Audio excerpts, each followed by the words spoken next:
Now, I get the honor to introduce our speaker today, Stephen Poplin. He sent me a little bio, which I'm going to share with you. Stephen Poplin, a transpersonal hypnotherapist. I got it. Hypno. After attending 6 universities in the U.S. and Europe, Stephen received a BA in philosophy and an MA in humanities, comparative religions focus from Old Dominion University right here in Norfolk, Virginia. He has been a college instructor on several campuses on both the U.S. coast as well as in Germany. He is a trained hypnotherapist and spiritual counselor with an international clientele. His professional specialties are focused upon personal and social improvement through self-awareness, spiritual understanding, and self-improvement. His hypnotic specialties are hypno-healing, past life regressions, and spiritual integration sessions. Stephen is known for his common sense and his compassion and his humor. He is the author of Inner Journeys, Cosmic Sojourns, Life-Transforming Stories and Adventures and Messages from a Spiritual Casebook, Manual on Life disguised as books on reincarnation. The Stephen I know is a fellow pastor here at the fellowship. He is a wonderful personality. He brings humor, but he always brings a wonderful message and teachings to all of us. So let's welcome Stephen. Nice to be here again. And we've got this full moon going on. Things are going to be kind of unusual. And so I've got an unusual message for you today. Yeah, no surprise there, right? And it's going to start off, however, with a meditation. So we'll have about a 3-minute meditation, and then I will hypnotize you. No, I'm going. Okay, take a deep breath. You may wish to put your feet on the floor. Imagine then, with the feet on the floor, attuning down to Mother Earth, Mother Nature, the divine, feminine, raising as you breathe, that energy flowing up the legs, up the body, to the top of your head, the branches, the leaves above your being, as Father Sky, the rays of light and love, warmth flowing down to you, through you, going back into the body. Breathing, attuning. It's imagination time. And here in this lovely little park or garden, a young child plays, laughing, maybe jumping, running.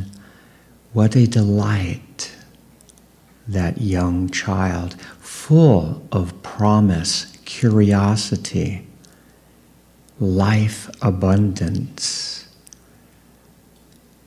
And you remember, yes, I remember that, when I was so open and curious, and the world was so interesting and alive, always something every day to learn, taking it in.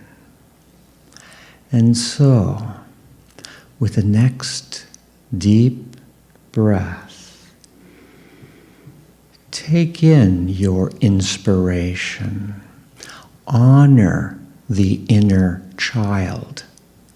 Know that that vivacious, curious child is alive in you right now. I'll be quiet for a moment, and just that young child roaming around, curious, happy, playing, receiving on the inside.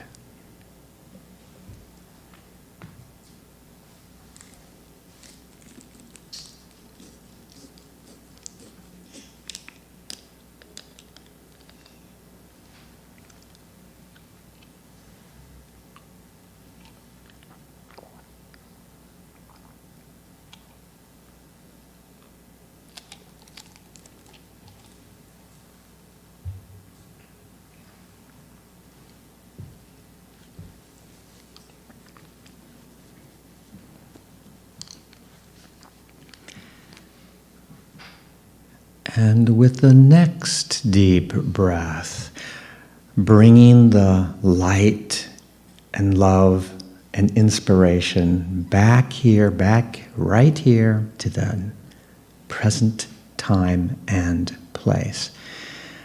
And welcome back, you kids.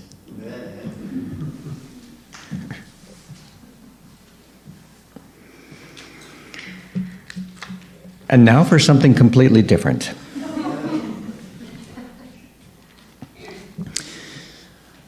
As Larry warned you, I am a hypnotherapist, and so don't look too closely into my eyes. And of those particular quotes, this one in particular may be of interest. Rashid Ogunlaru says, "Our life stories are at one and the same time reality, fallacy, and fantasy." At the same time. What is it? We're floating here, striving to understand, striving really to do our best with what has been given. And what has been given, asks the hypnotherapist, the different ways that we can be influenced and imprinted. It is everywhere, and it is part of the fabric of society, culture, education. Think about your families, churches, upbringings, and all the different ways that maybe we all started as those young, innocent kids, and then what did we learn? What did we take in? What was given to us so that, for instance, we're all speaking English, right? That was imprinted. But then so many other things, too, given to us, some of it in good intentions, some of it sleepwalking, because they, too, were imprinted. And it carries on from time to time, from place to place, in all parts of our lives.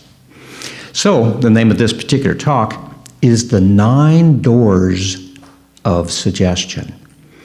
And some of you who may have brought your dream journals, you can put them aside and get out your notes, because I might give you a couple of things to chew on for the next week, month, or year. The 9 Doors of Suggestion. This is from seminars, programs I have given, but this is the crib notes. This is the shortened version of what we all are living, whether we know it or not. And this quote, "What a mother sings to the cradle goes all the way down to the coffin." Henry Ward Beecher, born in 1813. This has been happening for a long time.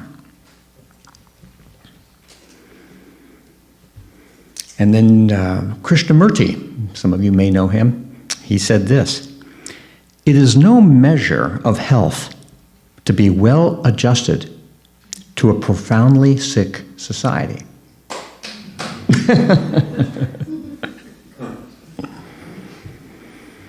Now recognize that these various doors, these ways that suggestions can come in are not nefarious. It's not like watch out. It's more like, well, this is how it works, okay? And it would be great if all educators, many schools really kind of knew these different ways in which suggestions can be planted. There are good suggestions, there are not so good suggestions, but they are all here important. Number one, authority. Planting through authority and authority figures. Could be, of course, a person, an expert, a boss, the superior, the law. This first begins with our parents. They, of course, are the authorities. They know things. They know what happens, when you brush your teeth, the things that you should be doing. And then it's this authority power then is passed on to babysitters, teachers, principals, policemen, bosses, clergy, doctors, nurses, and to politicians. Experts, authorities. For the most part, citizens just go along with the authorities and with the rules coming down. But remember now, it is an automatic response because it was already planted, and we already are looking up at them, especially when you think again as yourself as a young child, like, well, this person is so big and they know how to drive a car. They must know what's going on. Okay, whatever you say. Yeah, and so it turns into just kind of like an obey and follow the directions.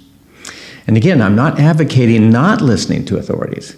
I'm just saying this is how it's done. It's implanted on the subconscious mind over a period of time. Number two, repetition. Let me repeat that. Ideas, notions, beliefs, and even languages are imprinted when we hear things over and over again. From nursery rhymes, to catchy jingles, to memorizing things by heart. Ideas and notions go deep. When we hear things enough times, from many persons repeating the same lines, we take it in as normal, if not reasonable. Advertisers and political campaigners know about this quite well, as does the military. Theirs is not to reason why, theirs is but to do or die. That's Charge of the Light Brigade by Alfred Lord Tennyson.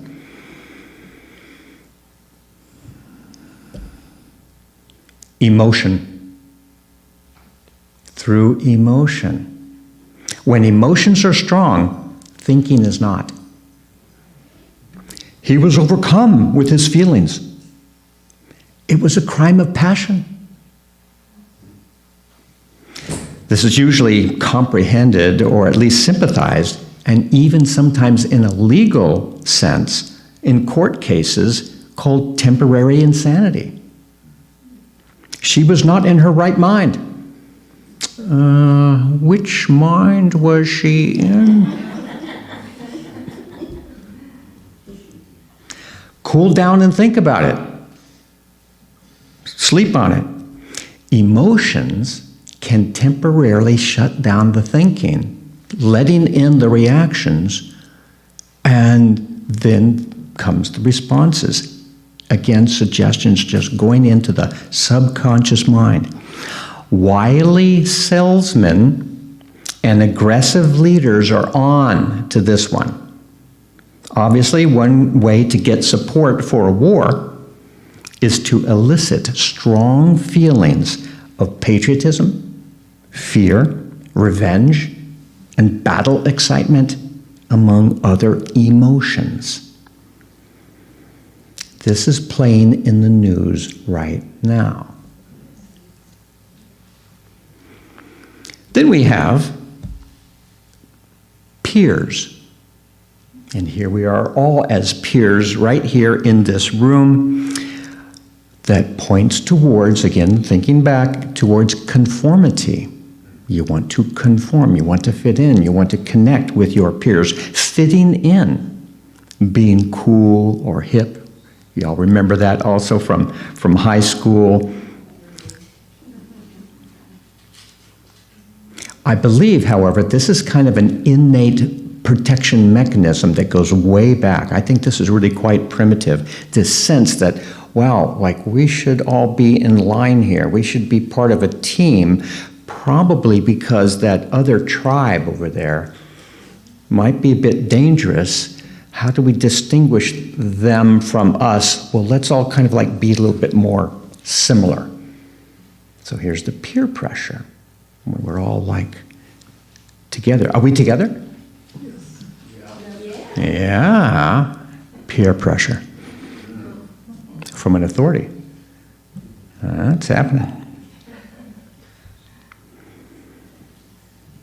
This peer pressure can even be found in science, in universities, high levels of education where they're thinking, or you're thinking that they're thinking. But there can be like, well, this particular paper was written by somebody in Perth, Australia. What do they know? That's a true story.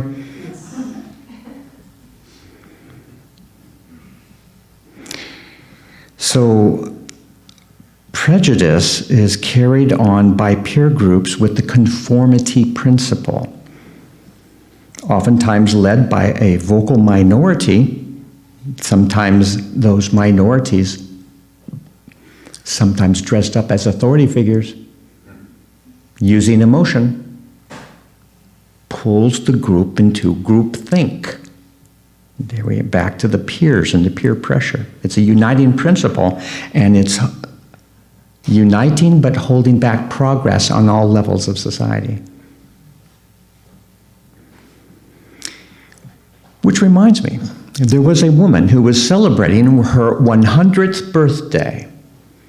And it was like a nice big event in this particular town, and a local newspaper man came over there, interviewed her, and said, "Ma'am, you are turning 100.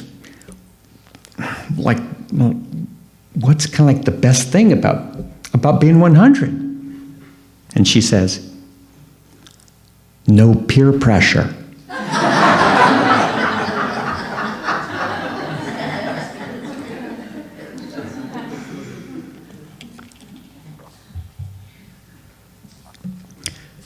Tradition.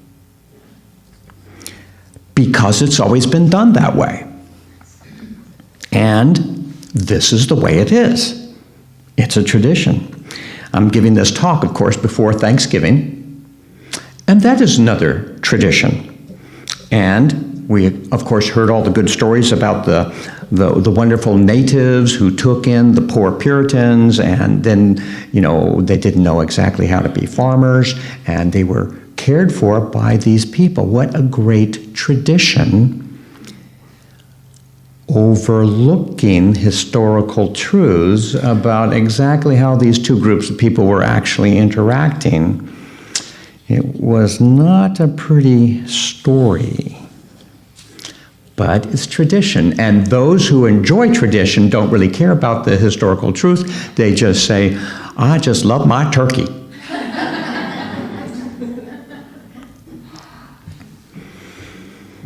Which reminds me of another story. So there was a young couple, and they were going to be having their first Thanksgiving, and they were going to cook up the turkey and invite people over there. And of course, the woman was cooking, right? Cooking the turkey.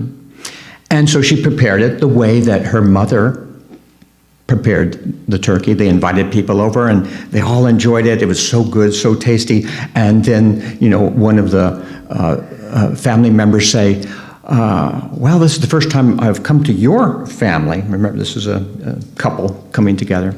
And It was a really delicious meal, turkey, but it's just a question, why did you cut the turkey in half? I've never seen that done before. And she says, well, that's how my mom taught me. Thank goodness Mom is right here. Mom, so why did you teach me to cut the turkey in half? And she says, well, that's what my mom taught me. And I say, well, let's give Grandma a call. So they get on the phone, says, Grandma, great recipe, really tasty, but why did you cut the turkey in half? And she says, oh, I stopped doing that years ago when I got a bigger stove.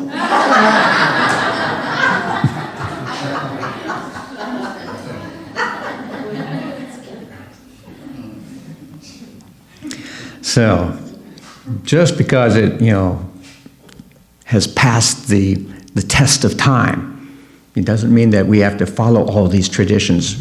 Question, always ask. Christopher Columbus came over here, and he got lost. He thought he was in the East Indies, and the natives are called Indians. He was wrong. But it stuck, So I heard this other interesting definition a while ago. Tradition is peer pressure by the dead.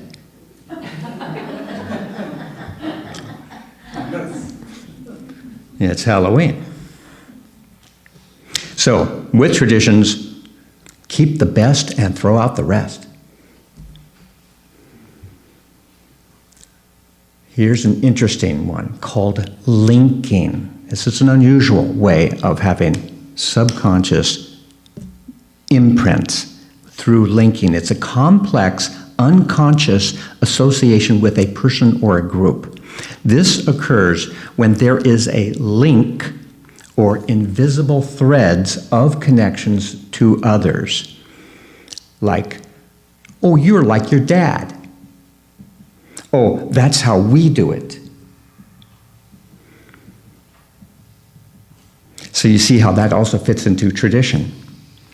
He's a chip off the old block. You are a Jew. You're a Catholic. You're a Muslim. You see the linking, the connection, just with an association. Sometimes, of course, that's not really meant in a specific way, like they're trying to mold you somehow. They're just making a link. They're making they're maybe noticing something. But then we can go on and say, oh, you remind me of your mother, your grandmother, uncle. You are a Mexican. You're a Russian. You're Ukrainian.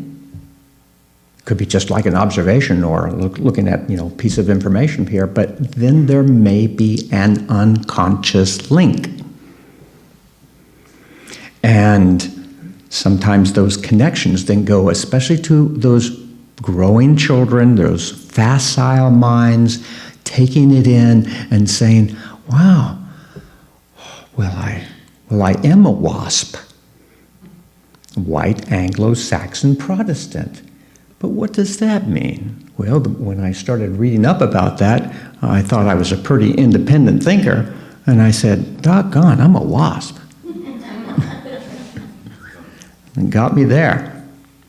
But what could start off as kind of an innocent associations like, oh, you're like Uncle George. That child might say, wow, I'm like Uncle George. The person who said it might have said, you resemble Uncle George with your red hair. But what the child knows is that when Uncle George drinks, he gets angry. Might I be like that? Questions the child. Here is an interesting quote by Mary Wollstonecraft, who was one of the first women's liberators the mother of Mary Shelley, by the way, who brought us Frankenstein. She says, taught from their infancy that beauty is woman's scepter. The mind shapes itself to the body, and roaming round its gilt cage only seeks to adorn its prison.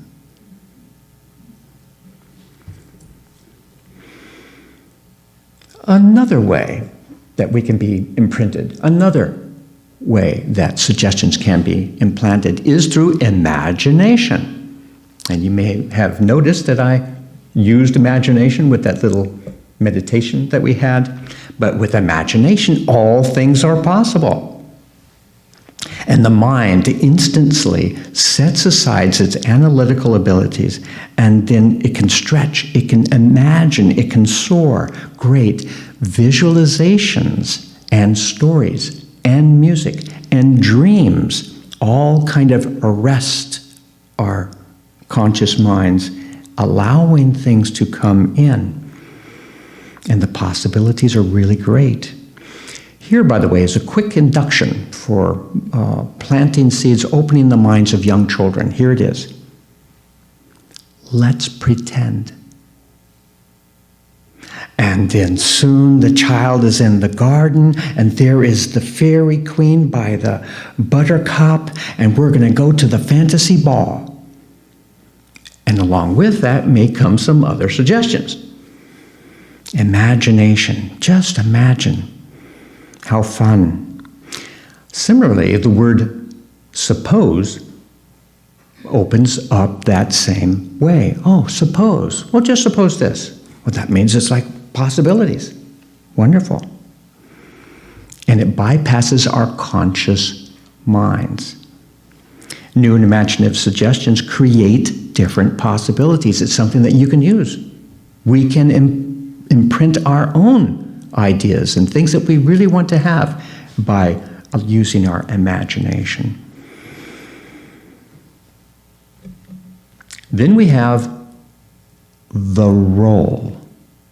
Role as yet another way. And so the position itself creates notions and attitudes such as in the line of duty. That's a role. A doctor's oath. Or a self-righteous leader. I am the decider.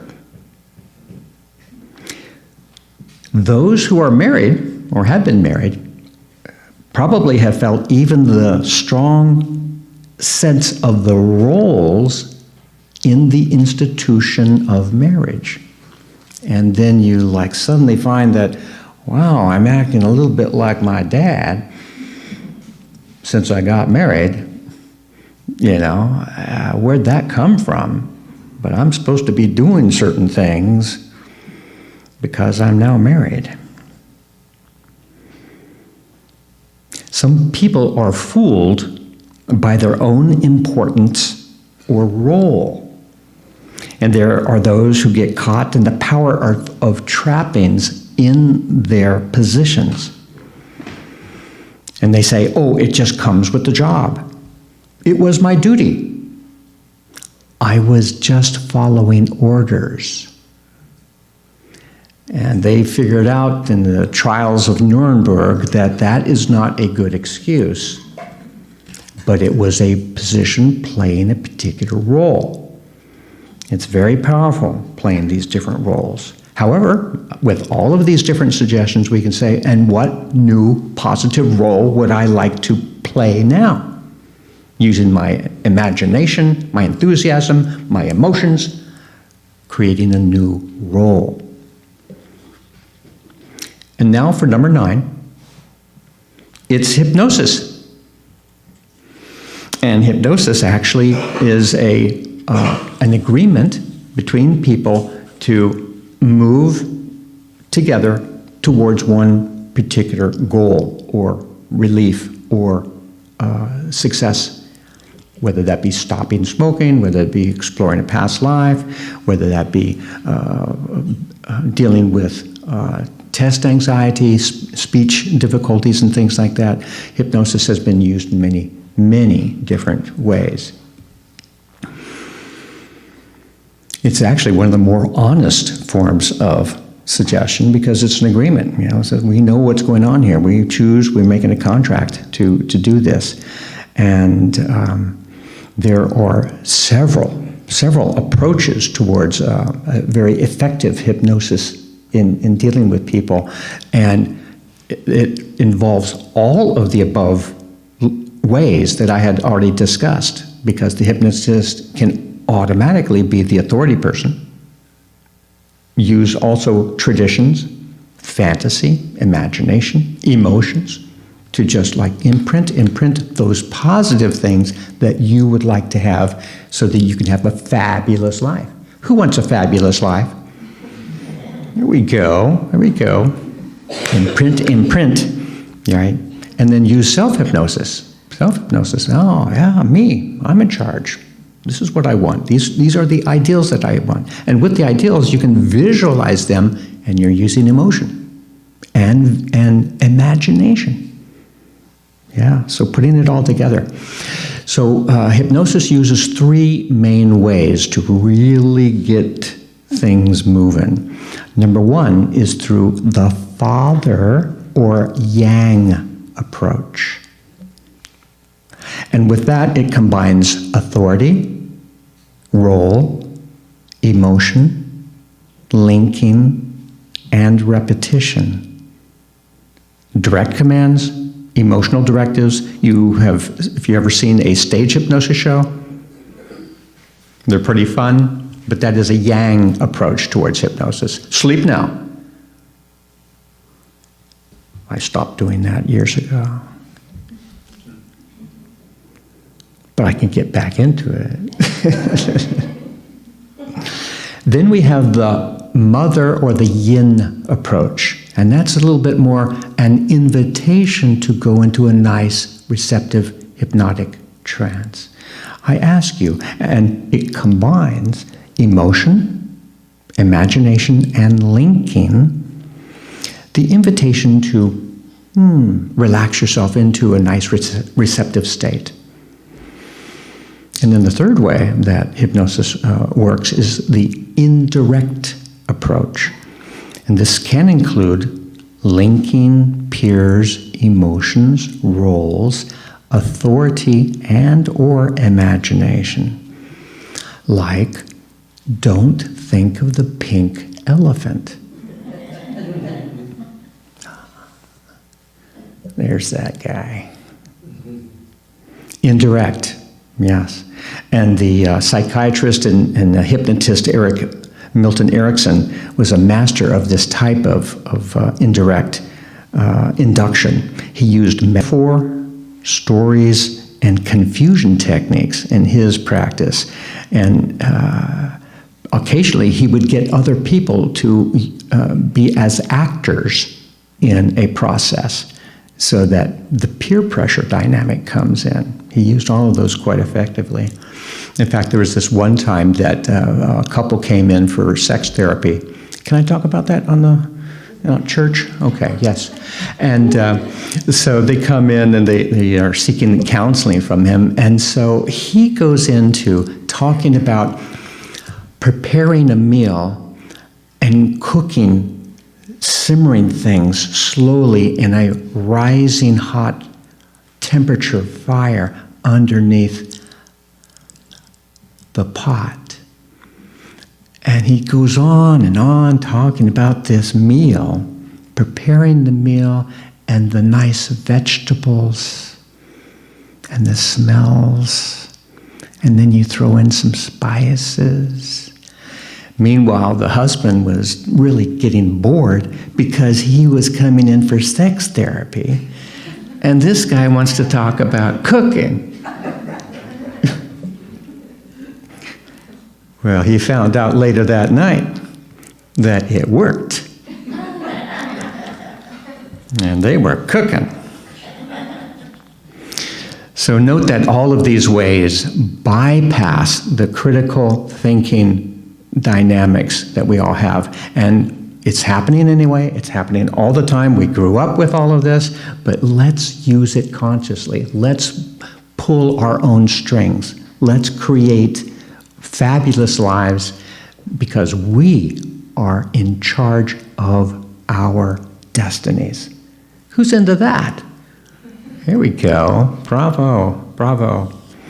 So we are planting seeds, and then you and each and every one of us can be gardeners. How does your garden grow? So may I leave you with a bit of wisdom from ancient Egypt. This is way before a lot of traditions were started. This goes back. This is from Becoming the Child, from Awakening Osiris by Normandi Ellis. She wrote, this is a fascinating thing going back, 3,000 years, some of these different quotes and passages from ancient Egypt. I would even think of this as like during the pre-suggestion time, but listen to this. In the womb before the world began, I was a child among other gods and children who were, or maybe, or might have been. There in the dark, when we could not see each other's faces, we agreed with one mind to be born, to separate, to forget the pact we made that we might learn the secrets of our fraternity. We agreed to know sorrow in exchange for joy, to know death in exchange for life. We were dark seeds of possibility whispering. Then, one by one, we entered alone. We walked on our legs. And as we had said, we passed in well-lit streets without recognizing each other. Yet, we were gods, sheathed in flesh, the multitude of a single spirit. Gods live even in darkness, in the world above your heads, in the crevices of rocks, in the open palms of strangers.